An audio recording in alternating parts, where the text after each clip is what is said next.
The silent war. The war was far from over.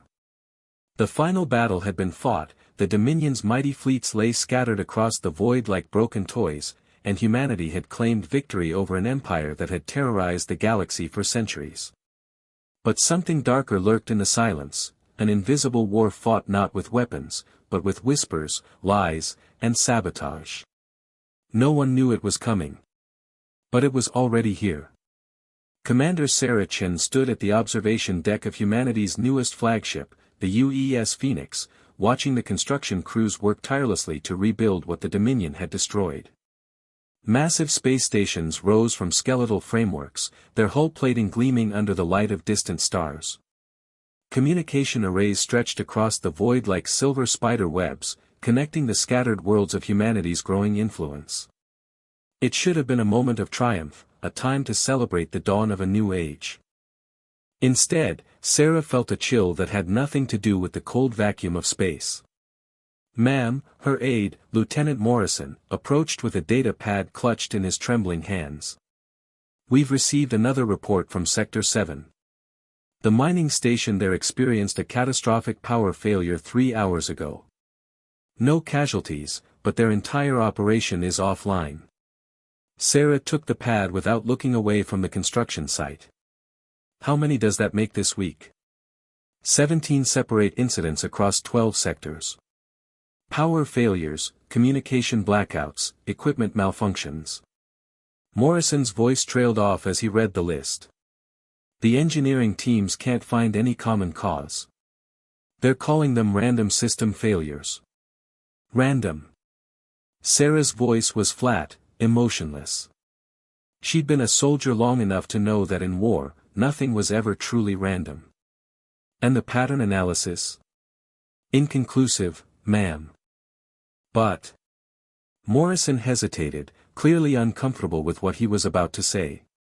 "If someone wanted to slowly cripple our infrastructure without triggering any alarms, this is exactly how they'd do it." Sarah finally turned from the window, her reflection ghosting across the armored transparency like a specter. Her face bore the weight of endless battles, but her eyes still burned with the determination that had carried humanity through its darkest hour. "Assemble the senior staff. War room, 20 minutes." As Morrison hurried away, Sarah remained at the window, watching the construction crews work.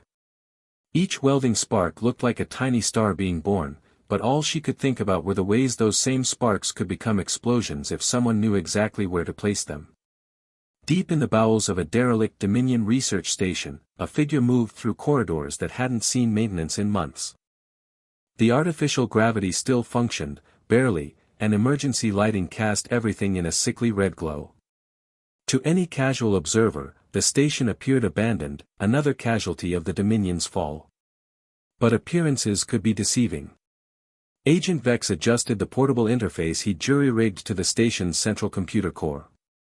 His fingers danced across holographic keys with the precision of a surgeon, inputting commands that would have taken a team of technicians hours to accomplish. Behind his tactical mask, his eyes reflected the cold satisfaction of a job well done.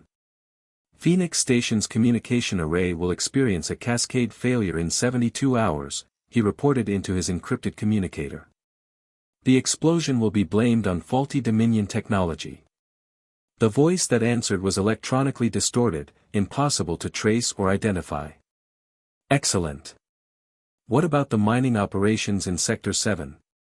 Complete power grid failure, as ordered. They'll spend weeks trying to repair systems that were designed to fail." Vex paused his work for a moment, allowing himself a thin smile. "The beauty of sabotage isn't the destruction, it's the doubt. Every system failure makes them question everything else." "Indeed. Doubt is a weapon more powerful than any fleet. Continue with Phase 2. As the transmission ended, Vex returned to his work. Around him, the abandoned station hummed with hidden activity. In laboratories that should have been empty, sophisticated equipment analyzed human communication protocols. In computer cores that should have been dead, viral programs bred and multiplied, waiting for the signal to spread across the galaxy like a digital plague. The invisible war had been going on for months, but humanity had no idea they were under attack. Back aboard the Phoenix, Sarah stood before a holographic display that showed the entire scope of humanity's reconstruction efforts. Red markers indicated the locations of recent accidents and malfunctions, scattered across their territory like drops of blood on a star chart. 17 incidents in 7 days, reported Chief Engineer Taylor, her weathered face creased with frustration. I've run diagnostics on every system we've installed. The technology is sound, the installations are perfect, but things keep failing in ways that shouldn't be possible. Commander Hayes, Sarah's most trusted advisor and longest-serving officer, leaned forward to study the display. Could this be residual damage from Dominion sabotage programs? Delayed action viruses or hidden kill switches in their technology? That was my first thought, Taylor replied, but we've been meticulous about purging all Dominion systems. Every component we use has been built from scratch using our own specifications. Sarah traced the pattern of failures with her finger, noting how they seemed random but covered critical infrastructure points across their territory. What if someone doesn't want us to succeed? What if someone is actively working against our reconstruction efforts? The room fell silent. The idea that they might have enemies other than the defeated Dominion was troubling enough, but the possibility that those enemies were striking from the shadows was far worse. Ma'am, Lieutenant Morrison's voice came through the comm system, urgent and strained. Priority alert from the Meridian Research Facility. They're reporting a complete system breakdown. All their work on the new defense grid has been lost. Sarah closed her eyes for a moment, feeling the weight of command settling on her shoulders like a heavy cloak. How bad? 6 months of research, gone. The backup systems failed simultaneously with the primary systems. They're calling it impossible. There's that word again. Sarah opened her eyes and looked around the room at her officers, seeing her own growing suspicions reflected in their faces. Impossible. Random. Coincidence. She straightened, her voice taking on the commanding tone that had rallied fleets and inspired armies. I don't believe in coincidences, and I've never seen a war that played by the rules of possibility. She turned to Hayes. I want you to assemble a covert operations team. Small, discreet, highly skilled. We're going to assume we're under attack and act accordingly. Hayes nodded grimly. What are our parameters? Find them. Stop them. And find out who's behind this before we lose everything we've fought to build. As the meeting dispersed, Sarah remained in the war room, staring at the holographic display. The red markers seemed to pulse like infected wounds, and she couldn't shake the feeling that they were just seeing the beginning of something much larger and more dangerous. The first major strike came 3 days later, and it hit harder than anyone could have imagined. The Armstrong Military Research Complex had been humanity's crown jewel, a massive orbital facility dedicated to developing the next generation of defensive technologies. Its laboratories housed prototypes of weapons that could revolutionize space combat, its computer cores contained strategic plans for the next decade of expansion, and its workshops manufactured the critical components that kept humanity's growing fleet operational. At 0347 Standard Time, every system in the complex experienced simultaneous catastrophic failure. Sarah watched the disaster unfold from the Phoenix's bridge, her hands gripped so tightly around the command rail that her knuckles had gone white. The holographic display showed the research complex in real time, and what she saw defied every principle of engineering and probability she'd ever learned. First, the power core destabilized, not from any external attack but from what appeared to be a cascade of internal failures. Safety systems that should have activated automatically remained offline. Emergency protocols that had been tested thousands of times simply didn't engage. Backup generators that had never failed in decades of operation refused to start. Then came the explosions. The antimatter containment field just collapsed, reported her tactical officer, his voice tight with disbelief. That should be impossible. There are 17 separate safety systems designed to prevent exactly that scenario. The research complex bloomed into a brief, brilliant star as years of scientific advancement and irreplaceable technology vanished in seconds. The shockwave from the antimatter explosion rippled outward, damaging nearby vessels and installations. When the light faded, nothing remained but expanding debris and the bitter taste of total defeat. Casualties?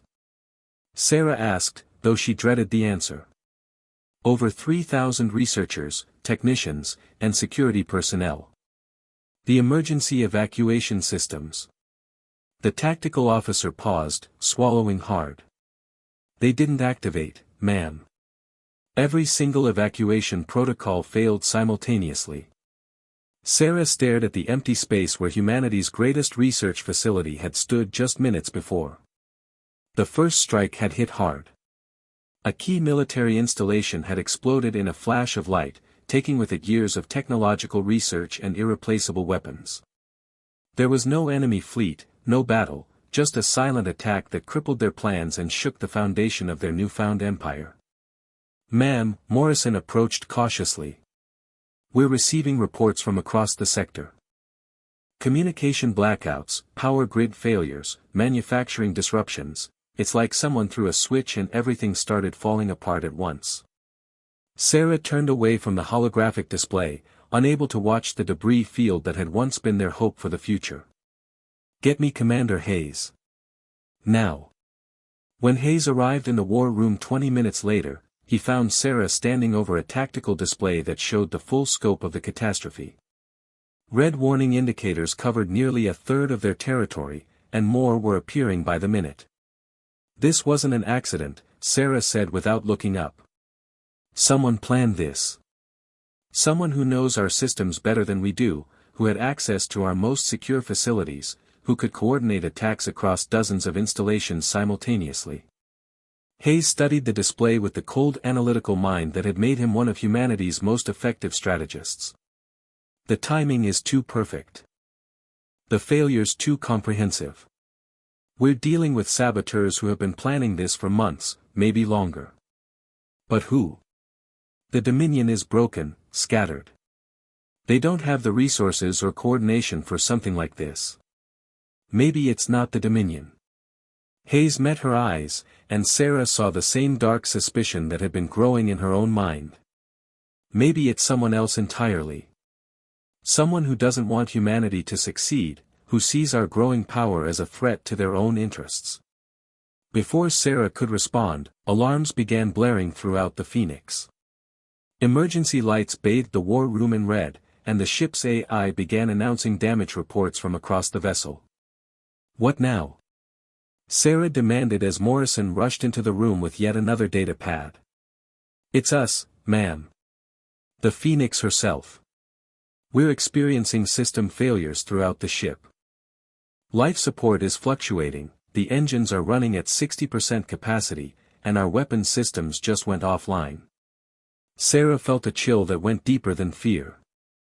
If their enemies could reach them here, aboard humanity's most advanced warship, then nowhere was safe. How long before we lose main power? Unknown, ma'am. The failures seem to be cascading through the ship's systems in a pattern we can't predict or stop. Sarah Chin stared at the broken remnants of their weapons systems, watching as diagnostic screens showed one failure after another spreading through the Phoenix like a disease. There were no enemies to fight. No soldiers to face. Just a cold, calculated enemy hiding in the shadows. They had to find them. But how do you fight what you can't see? Commander Hayes, she said, her voice carrying the steel that had forged an empire. I'm authorizing the creation of a special covert task force. Full autonomous authority, unlimited resources, one mission, find these saboteurs and stop them. Hayes nodded. Personnel. The best we have. Intelligence specialists, cyber warfare experts, deep cover operatives. People who can think like our enemies, who can move through shadows and fight a war that doesn't officially exist. As if summoned by her words, Lieutenant Commander Elena Vasquez appeared in the doorway of the war room. Sarah had served with Vasquez during the final campaigns against the Dominion, and she knew there was no one better suited for the kind of war they now faced. Commander, Vasquez said, her voice carrying the slight accent of the outer colonies where she'd been born. I've been monitoring the tactical situation. Request permission to take a team and investigate the source of these attacks. Granted. What do you need? 12 specialists, a stealth ship, and complete operational freedom. If we're going to catch shadows, we need to become shadows ourselves. Over the following weeks, Vasquez and her team worked tirelessly to uncover the network behind the attacks. They infiltrated abandoned stations, traced communication signals through layers of encryption, and followed leads that seemed to evaporate the moment they got close. The enemy they faced was professional, well-funded, and apparently had access to intelligence that should have been impossible to obtain. But slowly, carefully, they began to build a picture of their adversary. It's not just sabotage, Vasquez reported during one of her rare check-ins with Sarah. It's psychological warfare. Every attack is designed to create maximum doubt and confusion. They're not trying to destroy us outright, they're trying to make us destroy ourselves. How do you mean? Think about it. The Armstrong complex explosion could have been much worse if they'd wanted maximum casualties. Instead, they timed it to cause maximum damage to our research capabilities while generating exactly the kind of fear and paranoia that would make our own people question every system, every protocol, every person around them. Sarah considered this as she watched another convoy of supply ships explode in the distance, their destruction visible even from the Phoenix's position several light minutes away. They want us to turn on ourselves. Exactly. And it's working. Our engineers are second-guessing every decision, our security teams are treating everyone as potential threats, and our civilian population is beginning to lose faith in our ability to protect them. The breakthrough came from an unexpected source. A routine security audit of communication protocols revealed that someone had been using their own network to coordinate the attacks. The saboteurs weren't just hiding in the shadows, they were hiding in plain sight, using humanity's own infrastructure to plan their destruction. The transmission originated from Section 7 Alpha of the Phoenix, reported Chief Communications Officer Park, her voice tight with disbelief. Someone on this ship has been feeding information to the enemy for at least 3 months. Sarah felt the world shift beneath her feet. Bad enough that they were under attack by an invisible enemy, but the idea that one of their own people, someone she trusted, someone who had access to their most sensitive information, was working against them felt like a physical blow. Who has access to Section 7 Alpha? Senior staff only, ma'am. Command crew, department heads, security leadership. The list of potential suspects included every person Sarah relied on to keep humanity's growing empire functioning. The betrayal hit harder than any enemy they had ever faced. It wasn't the enemy outside their walls that was tearing them apart, it was the enemy within. Over the next 48 hours, Vasquez and her team worked with paranoid precision to identify the source of the leak. They monitored communications, analyzed access logs, and set traps designed to catch the mole in the act. What they found was worse than anyone had imagined. Commander Hayes, Sarah's most trusted advisor, her oldest friend, the man who had stood beside her through every battle and every victory, was the traitor. The evidence was undeniable. Hayes had been using his security clearance to access classified operational plans, then transmitting them through encrypted channels to the saboteur network. He had provided intelligence on the locations of critical facilities, the timing of supply convoys, and the security protocols that protected humanity's most valuable assets. Sarah confronted him in his quarters at 0300 ship time, when the corridors were empty and the betrayal could be handled quietly. She found him sitting at his desk, staring out at the stars through the small porthole, as if he'd been expecting her. "How long?" she asked without preamble. Hayes didn't turn around. "Since the beginning. Since the day we started rebuilding." "Why?" Now he did turn, and Sarah was shocked to see tears streaming down his weathered face. "Because I've seen what we become, Sarah. I've seen what happens when humanity gets too powerful, too confident, too certain of our own righteousness. We defeated the Dominion. We freed the galaxy from tyranny. And now we're becoming exactly what we fought against." Hayes stood, his movements slow and tired. New colonies, new territories, new subject species who have to accept our authority whether they want it or not. How long before we start calling it the human dominion? Sarah felt anger rising in her chest, hot and bright. So you decided to tear it all down?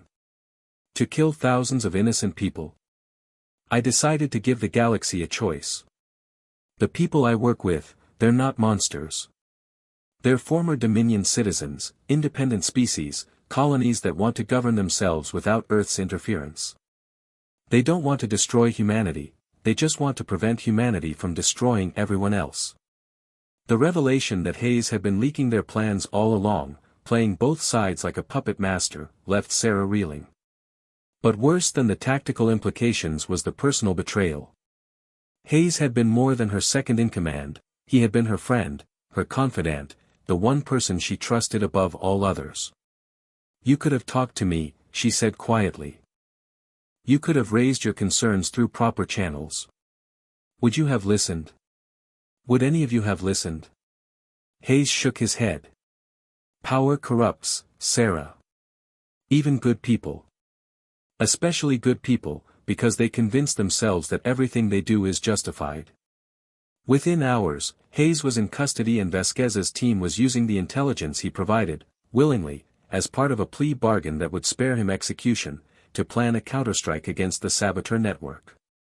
The enemy's primary base of operations turned out to be hidden in the ruins of a Dominion fortress, a massive installation that had been officially marked as cleared and abandoned, but was actually serving as the coordination center for months of covert attacks against human interests. Sarah led the counterattack personally, commanding a strike force of the Phoenix's best Marines and Vasquez's covert operations specialists. They moved through space like shadows, their ships running silent and dark until they were within striking distance of the hidden base. Remember, Sarah addressed her team as they prepared for the assault, these people aren't monsters. Many of them have legitimate grievances against our expansion policies. But they've chosen to express those grievances through terrorism and murder, and that makes them our enemies. The attack was swift and precise. Sarah led the charge, silent but deadly.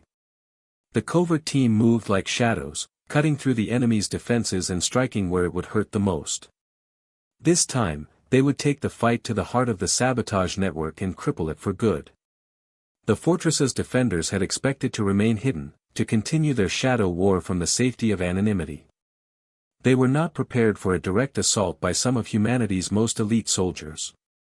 Within hours, the facility was secured and its occupants captured. What Sarah found inside confirmed Hayes's claims about the nature of their enemy. The saboteurs weren't Dominion loyalists seeking revenge, they were a coalition of independent species, former colonies, and civilian groups who genuinely feared humanity's growing power. Their leader, a former Dominion diplomat named Krell Thane, made no attempt to resist capture. You've won this battle, Thane told Sarah as he was led away in restraints. But the war continues. Every world you conquer, every species you subjugate, every freedom you curtail in the name of order, you prove that we were right to fear you. Sarah wanted to argue, to defend humanity's actions as necessary for galactic stability. But as she looked around the captured facility, seeing the evidence of months of careful planning and coordination, she couldn't escape the uncomfortable truth in Thane's words. With the sabotage network dismantled and their mole exposed, Sarah's forces had dealt a heavy blow to the enemy. However, the shadowy forces remained scattered, and the threat was far from over. The immediate threat had been dealt with, but Sarah knew better. The shadows would always remain, lurking just beyond the light. The war had been silent, but it wasn't over. And in the darkness, new enemies would rise, waiting for their moment. Standing in the ruins of the enemy fortress, surrounded by the debris of a conflict that had cost thousands of lives and months of progress, Sarah realized that Hayes had been right about one thing: power did corrupt. Not through malice or greed, but through the simple assumption that those with power always knew what was best for those without it. The galaxy was vast, filled with countless species and civilizations that had their own dreams, their own fears, their own right to self-determination. Humanity had fought the Dominion to free the galaxy from tyranny, but in doing so, they had assumed the right to shape that galaxy according to their own vision. "Ma'am," Vasquez approached with a data pad containing the preliminary intelligence gathered from the captured facility. "We've identified at least 7 other cells operating in different sectors. This network was larger than we thought." Sarah took the pad but didn't look at it immediately. Instead, she stared out at the stars visible through the fortress's shattered viewports, thinking about the invisible wars that might be brewing in the darkness between those points of light. "Commander," she said finally, "I want you to establish a new department. Intelligence and Reconciliation. Half your time will be spent hunting down the remaining saboteur cells, but the other half will be spent talking to them. Understanding their grievances. Finding ways to address their concerns without compromising our security." Vasquez looked surprised. "Ma'am. We can't fight shadows forever, Elena. Eventually, we need to find a way to bring those shadows into the light, where we can work together instead of destroying each other." The battle was won, but the war was far from over. New threats were rising, some known, others still cloaked in darkness. And the galaxy would soon learn that not all wars are fought with weapons. Some are fought in silence, in the hearts and minds of those who must choose between freedom and security, between independence and order, between the light of trust and the shadows of fear. As Sarah prepared to return to the Phoenix and continue the long work of building a galactic civilization that could survive both external threats and internal divisions, she carried with her the knowledge that the most dangerous enemies were often those who believed, as strongly as she did, that they were fighting for what was right. The invisible war was over, but in its wake came questions that would echo through the corridors of power for generations to come. How do you build an empire without becoming the very thing you fought to destroy? How do you maintain security without sacrificing the freedoms that make security worthwhile? And how do you trust others when you can barely trust yourself to use power wisely? The stars offered no answers, only the promise that somewhere in the darkness, new challenges were waiting to test everything humanity thought it had learned about justice, freedom, and the price of peace.